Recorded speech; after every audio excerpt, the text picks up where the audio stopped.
내주고 넣어주고 골이고. 그리지 마라 그리지 마라 그리지 마라.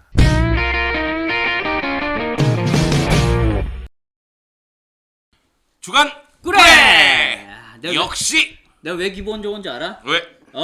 아약스도 우승했거든. 아약스 어디서 우승했어? 컵대 우승했지 똑같이. 어이, 진짜 나만 좋아야 되는데. 그럴 순 없지. 유로파리그 탈락으로 아무나 할 순 없지. 자, 코파델레이 결승전이 펼쳐졌는데 빌바오와 바르셀로나의 대결. 바르셀로나가 4대0 대승을 거두면서 클럽 역사상 31번째 코파델레이 우승 트로피를 들어 올리게 됐습니다. 우후! 박수 쳐준다 오늘은. 나도 기분 네. 좋으니까. 야, 그리즈만이 선제골이자 결승골을 넣고 프랭키 도용이 한 골 두 개의 도움. 아니 대용 굴맨 아니야 굴맨? 거의 굴리트던데? 너무 잘해. 거기다 와. 메시 두 골, 알바 두 개의 도움. 아주 좋아 그래. 미쳤어. 신났어. 완전 잘했어. 빌바오 스페르코파에서 우리한테 그냥 연장 접전 끝에 우승 트로피를 가져갔지. 그렇지. 빌바오는 조금 슬프겠다. 그러니까 몇 주 빌바오는 사이에 슬프고. 2번 연속으로 우승 기회를 놓쳤으니까. 그러니까 빌바오 같은 경우에는 지난해 코파델레이 결승전이 1년 정도 연기가 되면서 4월 4일인가 소시에다드하고 코파델레이 지난 시즌 결승전을 치렀는데 결국 페널티킥을 내주면서 오야르사발에게 골을 허용했고 0대1로 패배했고, 이번에 바르셀로나와 올 시즌 코파델레이 결승전을 치렀는데 0대4 패배를 당하게 됐습니다. 이 경기는 더 이상 설명할 필요가 없는 게 사실은 전반전부터 바르셀로나가 압도하는 경기였고요. 물론 우나이 시몬 골키퍼, 빌바오의 골키퍼가 워낙에 선방을 많이 하다 보니까 골을 넣는 데는 실패를 했지만은 경기 자체를 시종일관 주도해 나가는 모습이었습니다.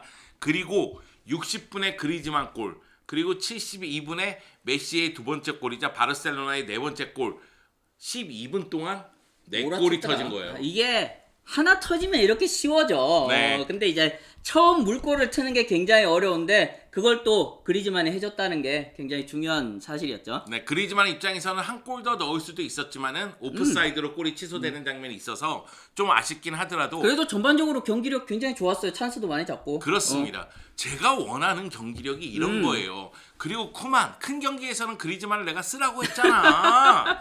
쓰니까 딱 골을 넣어주잖아. 이 경기에서 이제 피케가 돌아오면서 더용이 미드필더로 올라갔죠. 그러다 보니까 3백 2에 부스케츠, 그 위에 더용하고 페드리, 그리고 이제 투톱으로 그리즈만하고 메시가 나왔습니다.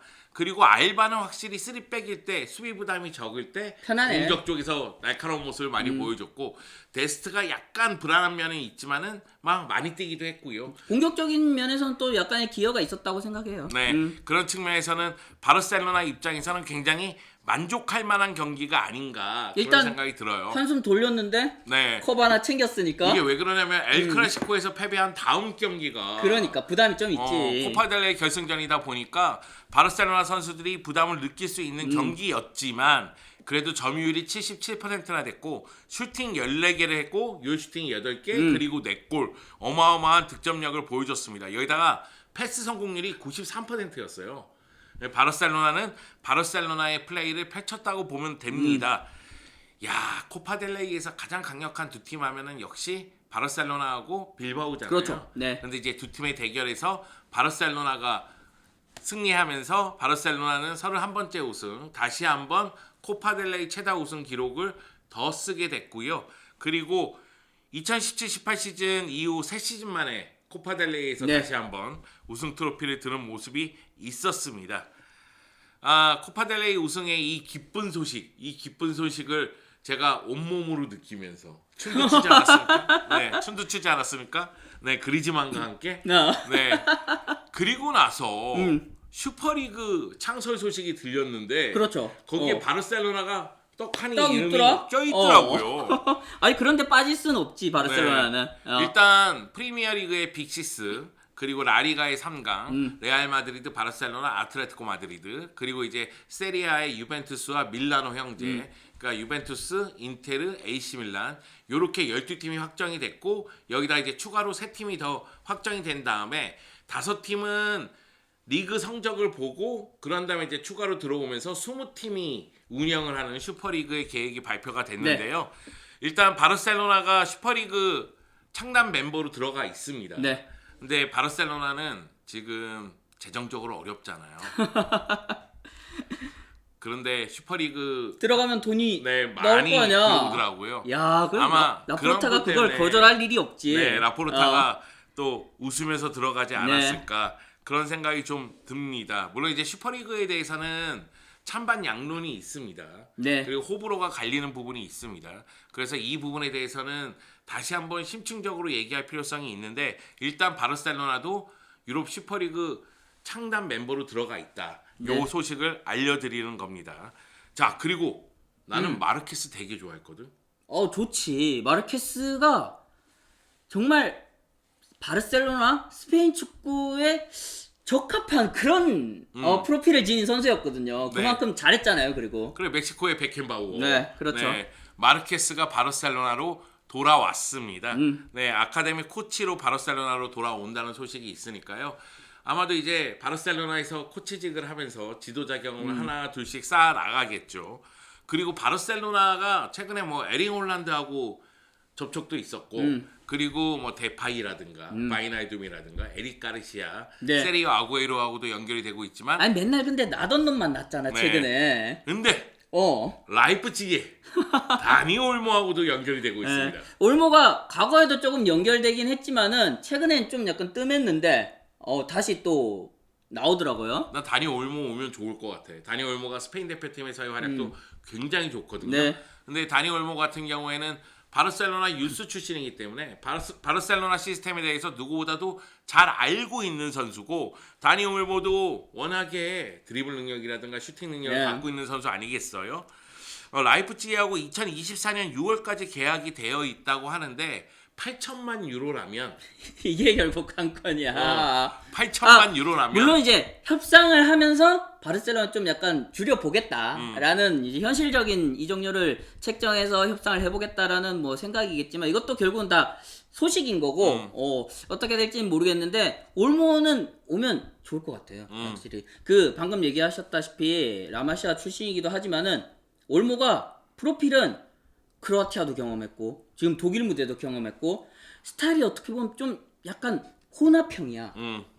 기존 스페인 미드필더들의 성향에 좀 다른 색도 입힌 그러면서 바르셀로나 축구에 좀 다름을 줄 수 있는 그런 캐릭터적인 선수라는 측면에서 좋은 선택인 것 같아요. 일단은 네, 물론 올지 안 올지는 협상까지 가봐야 하는 문제지만은 일단 요 링크는 신선하면서도 좋은 선택이다. 네. 그렇게 볼 수 있을 것 같아요. 자, 그리고 이제 수비수들하고 연결이 되고 있는 상황입니다. 그 연결되고 있는 대상을 봤을 때는 여러 선수가 있더라고요. 네. 뭐 로마니올리, 마르티네스, 세네시, 망디 이렇게 연결이 되고 있는데 망디는 베티스하고 지금 재계약 협상이 제대로 안 되고 있는 상태예요. 그리고 라리가 경험이 있기 때문에 망디 영입설이 좀 나온 것 같고요.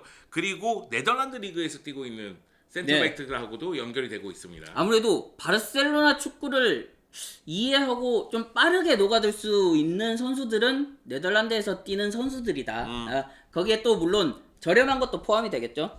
가격적인 측면에서 좀 합리적인 그런 구매가 이루어질 수 있다라는 판단에서 이런 연결이 된 것 같은데 일단 링크고 루머니까요. 좀 지켜봐야 될 것 같아요. 네. 자, 여기까지가 이제 주요 이슈들이고 코파델레이 결승전 뒷얘기를 좀 말씀드리겠습니다. 일단은 코파델레이 결승전 끝난 다음에 쿠만 감독이 인터뷰를 했습니다. 네. 나와 메시가 함께 만든 우승 트로피 첫 번째다. 야, 묻어가네. 네. 계속해서 우승 트로피를 같이 들고 싶다. 야, 이러면서 이제 메시 잔류를 약간 이제 요청하는 듯한 뉘앙스로 얘기했고 말 잘한다. 라포르타 회장 같은 경우에도 라커룸에서 같이 우승의 기쁨을 누리면서 메시야 남을 거지 이랬다는 썰이 있습니다. 여기다 이제 메시가 우승 트로피를 들어 올리면서 주장으로서는 코파델레이 첫 우승이잖아요. 그렇기 때문에 특별한 우승이다. 이런 표현을 했고요. 그리고 바로 월요일 날 메시의 아버지가 바르셀로나에 도착해서 재계약 협상을 시작한다는 이야기가 나오고 있습니다. 근데 일부 언론들은 그런 얘기했어요. 이 코파델레이 결승전 끝난 다음에 바르셀로나 선수들이 일렬로 줄을 서서 코파델레이 우승컵과 메시가 이렇게 앉아 있으면 옆에 가서 인증샷 찍고 돌아서 다음 선수가 인증샷 찍고 이게 아니 메시가 떠나려고 해서 선수들이 인증샷을 이렇게 찍은 건 아니냐. 아니 그 와중에 또 팬도 난입해서 사진 같이 네. 찍었던데. 그런 얘기가 있긴 있는데 네. 그거와 별개로 바르셀로나가 올 시즌에 자이반 타이반으로 세대 교체를 단행하다 보니까 어린 선수들이 대거 올라왔잖아요. 그래서 뭐 페드리, 아라우오, 민게사, 더용 뭐 영입을 했든 올라왔던 이 어린 선수들이 처음으로 바르셀로나에서 우승 트로피를 드는 거잖아요. 네. 그래서 메시하고 같이 우승했다 그런 의미로서 인증샷을 남겼다고 하고요. 그리고 우승을 했을 경우에는 우승 티셔츠가 있잖아요. 네, 기념 네. 티셔츠가 있죠. 기념 티셔츠에다가 새로운 시대 첫 번째, 그러니까 새로운 시대의 첫 번째 우승 트로피를 들어 올렸다. 말들은 잘하고 문구는 참 잘 지어. 그랬답니다. 그래요. 여러분. 예. 네, 참으로 아름다운 날이 아닐 수가 없습니다. 첫 번째가 마지막이 되지 않기를. 야, 찍는다. 여러분, 저는 무기를 들지 않습니다. 네, 가라데 촉으로 그냥. 여하튼 네. 코파델레이 우승으로 바르셀로나 분위기가 굉장히 좋아졌어요. 이 가운데 아틀레티코 마드리드가 주말에 에이바르를 상대로 5대0 대승. 어휴, 나는 앙헬 코레아가 메시인 줄 알았다니까. 코레아 메시인 줄 알았어. 코레아 메시. 여하튼 아틀레티코 마드리드가 득점력이 폭발하면서 에이바르에게 승리를 거두면서 한 걸음 달아났고 네. 반면에 레알 마드리드는 헤타페하고 0대0 무승부를 거두면서 결국은 제자리 걸음하면서 약간 차이가 벌어지게 됐습니다. 승점 1점 차에서 3점 차로 벌어진 상태가 된 아틀레티코 마드리드, 레알 마드리드고요. 그 뒤에 이제 바르셀로나가 있는데 한 경기 덜 치른 상태죠. 자, 바르셀로나는 주중에 헤타페하고 경기를 치릅니다. 여기도 또 원한이 있지. 네. 빌바오처럼 원한이 있죠. 헤타페가 전반기에 바르셀로나 상대로 네. 승리를 거뒀기 때문에 바르셀로나 입장에서는 서력을 할 수 있는 기회를 잡았고요. 그 다음이 비아레알 원정 경기입니다. 네. 두 경기 모두 바르셀로나에게는 쉬운 경기는 아니지만 지금 바르셀로나의 분위기가 너무 좋으니까 제가 생각하기에는 이 바르셀로나가 제 힘만 발휘한다면 충분히 잡을 수 있지 않을까라는 생각이 듭니다. 아니 보신 분들이 행복회로 그만 돌리라 하던데. 진짜? 진짜? 아니 행복회로를 돌리면은 이상하게 분위기가 흘러간다고. 아 진짜? 다시 가겠습니다. 다시 간대. 헤타페하고 뭘 다시 비아레알 가? 경기가 그냥 가는 있는데 거지. 굉장히 고전할 거라고 생각이 듭니다. 아니 근데 헤타페가 좀 신났을 거예요. 물론 레알 마드리드가 정상은 아니었어요. 엘 클라시코 그 포구에 대한 여파도 있고 챔피언스리그도 또 병행하다 보니까 여기에서 완전 그 누적된 것들이 터진 거지. 그러면서 고전한 것도 있는데 헤타페가 기본적으로 에너지가 좀 굉장히 넘치는 팀이잖아요. 이 팀을 어떻게 상대하고 그 전반기에 그런 패배를 서려할 수 있을지 좀 지켜봐야 될 것 같아요. 네. 진짜네. 김민옥님께서 형 제발 이제 중요한 경기 앞두고 설레발 아니 승부에 그러니까 들어가지 설레발 떨지 말래잖아 지금. 네. 민옥 씨, 제가 자주 그런 건 아니잖아요. 우리가 항상 그런 건 아니잖아. 우리 전반기 분위기 엄청 침울했다고. 네, 그렇군요. 네. 네. 야마테치님께서 네. 바르사도 인간들이에요. 송해설 위원님, 트래블하고 육가랑 하던 시절을 네. 잊으셔야 해요. 그거 이상한 거예요. 물론 제가 추억을 먹고 살긴 합니다만. 아니 우린 근데 그 6관왕 이전에도 바르셀로나를 보던 사람들이잖아. 근데 생각해봐라. 그래. 지금 코파델레이 우승하고 지금 라리가 우승이 손 뻗으면 잡힐 것 같아. 그럼 당연히 욕심내야지. 그렇지. 이제는 그리고 리그만 집중하면 돼. 다 끝났어. 그래. 우리는 리그만 집중. 다른 팀들도 리그만 집중하죠. 그렇구나. 네, 레알 마드리드만 제외한다면 네네. 아틀레티코 마드리드도 리그만 네. 집중하죠. 그렇지만 어찌됐든 간에 이제 동등한 입장이 됐으니까. 그리고 한 경기 덜 치른 거를 상대적으로 좀 부담을 덜면서 할 수 있게 됐잖아요. 네네. 그런 측면에서 또 너무 행복으로 돌리나? 야, 이제 적당히 해. 그래 적당히 하자. 네, 어찌됐든 우승 가능성 아직 보입니다. 자, 그 다음에 이거 읽어보시라고 직접. 형, 네, 안드레스 제발. 케인님께서 이스타 가서 하지 말고 여기서 하라고. 여기서 하라고. 여기서 해야지 이긴다고. 지난주에 여기서 해서 어떻게 됐다? 4대0 승리. 이야, 진짜 역시 안방이 편한 거야. 네. 안방에서 이렇게 중계를 해야 잘 되는 거야. 우리 와이프가 왜 이렇게 좋아하냐고. 무슨 일 있냐고. 내가 바르셀로나가 4대0으로 네. 승리하고 코파 델레이를 들어 올렸다고 얘기했지. 아니 6관왕 우승하던 것도 보신 분인데. 야, 이 춤이 절로 나오는 경기력이었어. 네. 야, 좋겠다 그래. 네. 네. 센터백 문제 해결책 어떻게 보시나요? 지금 새로운 센터백하고 연결이 되고 있습니다. 그렇죠. 이분이 보신 게 정확해요. 왜냐면 피케가 이제 나이가 들었기 때문에 노사야가 나올 것 같고 민게사하고 아라오는 좀 불안한 면이 있는데 사실 에릭 가르시아가 아라오보다 낫다? 이렇게 보기도 또 어려운 면도 있으니까 장단이 있을 것 같아요. 네. 네. 그렇다 보니까 수비수에 대한 걱정이 있는데 새로운 수비수하고 연결이 되고 있으니까요. 상황을 좀 더 지켜봐야 될 것 같고요. 슈퍼리그 창설과 슈퍼리그 장단점 요 얘기는 굉장히 길어지는 얘기예요. 사실 여러분이 잘 알고 있겠지만은 그러니까 슈퍼리그가 주중에 한다고 하지만 이제는 주객이 전도될 가능성이 있죠. 높죠. 네. 네. 여기다가 슈퍼리그가 창설이 되면서 UEFA 챔피언스리그와 UEFA 유로파리그의 시대가 막을 내릴 수 있는 상황이 된 거죠. 네. 사실 엘 클라시코가 한 시즌에 여러 번 펼쳐졌을 때 피로감이 있었어요. 그런데 슈퍼리그도 그렇게 다가올 수도 있습니다. 높은 퀄리티의 경기겠지만은 매번 똑같은 상대들하고 대결을 펼치다 보면은 피로감을 좀 느낄 수도 있거든요. 그 높은 퀄리티도 계속 보장할 수는 없어. 맞아요. 무슨 일이야? 지금 EPL에서 봐봐요. 맨유 대 토트넘 이렇게 붙으면 높은 퀄리티야 과연? 네.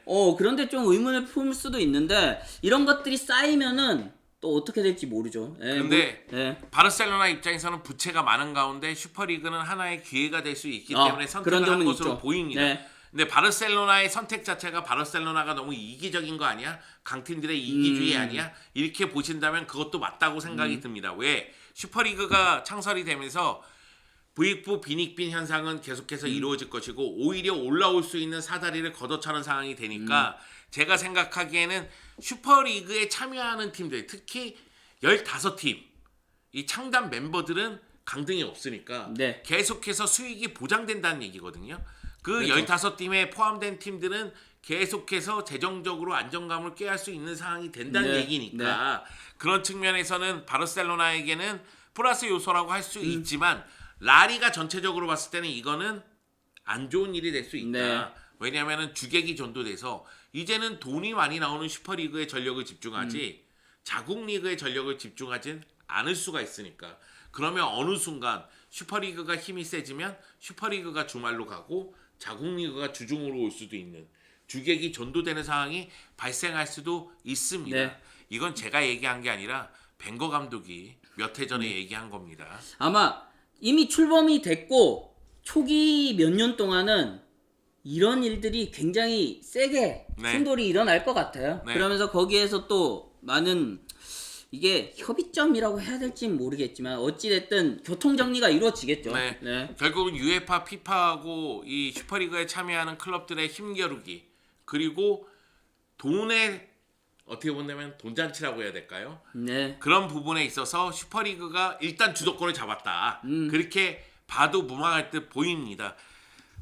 어떻게 될지는 좀 지켜봐야 될 것 같아요. 제가 예언자가 아닌 이상 이거를 예측하기는 좀 어려운데 분명히 후유증이 있을 겁니다. 명이 있으면 암이 있잖아요. 근데 네. 이게 명은 슈퍼리그에 참여하는 팀들에게, 암은 어떻게 본다면 자국 리그라든가 아니면 전체적인 유럽의 팀들에게 갈 네. 수가 있는 상황이니까 이 상황을 좀 더 지켜본 다음에 그때 좀 더 세부적으로 좀 더 정밀하게 보고 이야기를 나눌 필요성이 있는 것 같습니다. 자, 마지막으로 휴가맨 요청. 파트릭 클라이베르트를 왜 이렇게 좋아하시는 분들이 많지? 이동균님께서 파트릭 네. 클라이베르트 휴가맨 좀 해주시면 네. 안 되냐고. 할 수 있습니다. 그리고 언젠가는 할 겁니다. 그런데 파트릭 클라이베르트가 임팩트는 쩌는데 전체적으로 봤을 때는 별로 할 거 없어. 꾸준히 잘하는 스타일은 아니야. 그렇죠. 어. 네덜란드에서도 그 반페르시가 그 통산 최다 득점을 깨트리기 전까지는 패트릭 클라이베르트가 세우고 있었거든요. 40골. 근데 야, 클라이베르트가 40골이나 넣었어? 라는 느낌이 들 만큼 몰아넣기의 그렇지. 달인입니다. 꾸준하지 못했던 점도 있고 그렇지만은 이 클라이베르트가 또 임팩트가 있어. 그래. 그리고 게임에서도 또 약간 선호되는 면이 아. 있어. 클라이베르트가 또 피지컬이 좋고 또 아니 잘 보면은 분배가 잘 돼 있잖아. 기술도 좀 좋고 힘도 좋고 그러다 보니까 그래서 좀 많은 분들이 아 그러면 클라이베르트 선수가 진짜로는 어땠는가 이런 측면에서 또 접근하신 분들도 있는 것 같아. 그 클라이베르트 하면은 헤더 장면이죠.